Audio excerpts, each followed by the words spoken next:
Ibaro, amihan.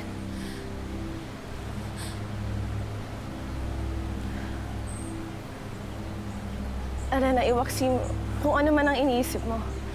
May namamagitan ba sa inyong dalawa? Umamin kayo. Wala. Meron. Pinaglalaruan niyo ba ako? Sabihin niyo ang totoo. Walang namamagitan sa aming dalawa. Ngunit, Ibrahim, panahon na para malaman ni Alana ang totoo. Alana, si Lira.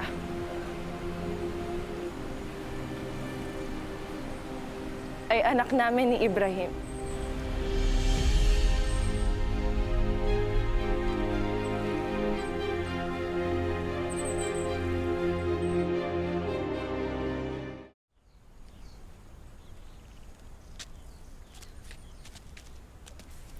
Alira, Napakalaking suliranin nito pag nagkataon, Mashna. Yung mga bagay na hindi dapat natin pinapakialaman, Alira na Swen. Uros. Ano bang huli niyo na pag-usapan? Nagtanong ang mahal na sangre kung may naging ugnayan ba sa ibang babae ang aming prinsipe.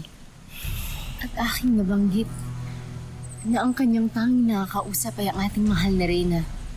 Natatakot ako, Mashna, na mali ang aking tinuran. At nagdala ako ng sigalot sa magkapatid.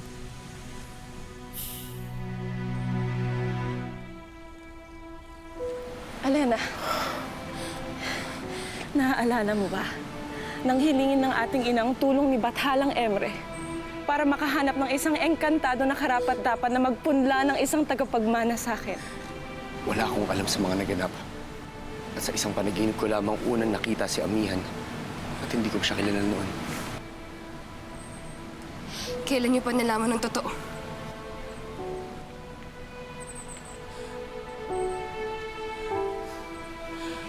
Alam mo na ba ito? Kaya sinabi mo sa akin noon na hindi mo ako mahal.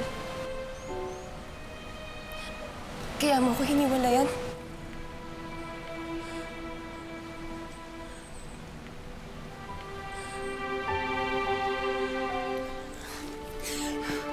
Verdusa na asba!